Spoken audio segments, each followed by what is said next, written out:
le MEDRH, on essaye, tout le an, on essaye vraiment d'aller vers l'avant et on essaye d'améliorer considérablement par rapport à l'année précédente. Donc voilà, c'est la fiche officielle d'ASNE, avec les partenaires internes, ASNE de la Mojibel.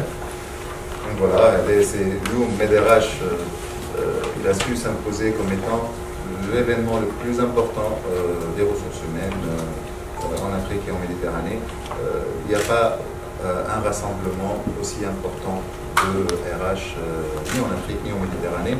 Qui plus est, ce n'est pas un événement qui est gratuit. L'accès MEDRH est payant, donc les gens qui sont là ne sont pas qui ont $970 ou 980 واحد بريسك 1000 معناها participants. C'est pas des gens اللي والله متعدي قال خلينا ندخل نعمل طلة ونرجع عليه. C'est des gens qui sont venus, qui ont passé les 2 journées en entier.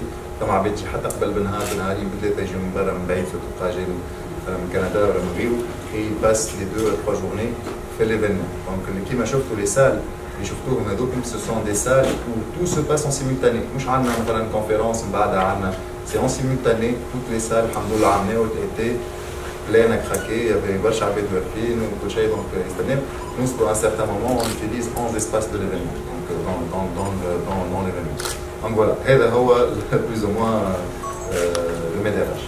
Donc, MEDRH aussi, la force, que c'est un événement qui a été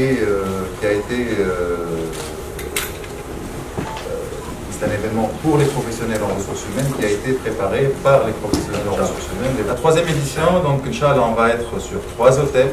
D'abord, dès l'année dernière, on était déjà sur 3 hôtels. Donc, on occupe 3 hôtels pendant les 2 journées. Donc, on aura, ça sera sur 2 journées, le 9 et le 10 novembre.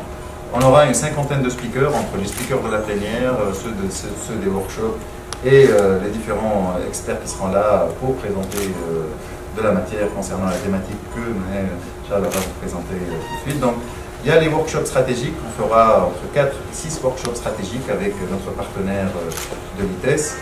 Et donc, il y aura comme d'habitude le dîner gala et l'exposition. Voilà. Dérouler. Donc tout ça va vous être transmis, Inch'Allah, par email, comme à tous les détails déjà qui sont sur le dossier de presse. Et il y aura les détails du programme qui vous seront transmis au fur et à mesure. En fait, quand on parle, c'est pas un événement, rassurez-vous, c'est pas un événement d'informatique. Ah non, non, pas du tout. Mais c'est plutôt pour dire, voilà, il y a des nouvelles technologies qui vont impacter directement comment les entreprises vont réagir. Il y aura des robots qui vont prendre la place de l'homme, donc il y aura des hommes qui n'auront plus de travail. Donc, qu'est-ce qu'on va faire? Que feront les DRH par rapport à ces personnes-là? Est-ce qu'ils vont attendre jusqu'à ce que ces collaborateurs n'aient plus de travail pour réagir? Est-ce qu'il faut attendre que les entreprises soient obligées demain? Est-ce qu'on peut dire, oui, moi je vais garder mes employés, je ne vais pas suivre, il y a les hommes qui le font bien, en Tunisie, de toute façon, la main-d'œuvre ne coûte pas aussi cher qu'à l'étranger, mais on va continuer comme on faisait avant. Mais il y aura un moment, un jour, où ils seront obligés soit de suivre la tendance, soit de ne plus pouvoir travailler, comme si quelqu'un pouvait dire aujourd'hui, il y en a quelques-uns, 1 sur 100 probablement, qui disent non, moi je vais garder mon ancien téléphone 3310, sinon il fonctionne bien, j'appelle, etc.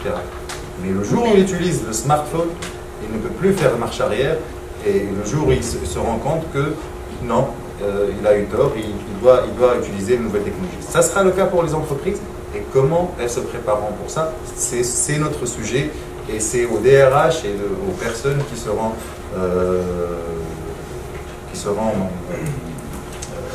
présentes lors de l'événement de voir comment ils vont s'y préparer. Il y a un grand volet de formation continue.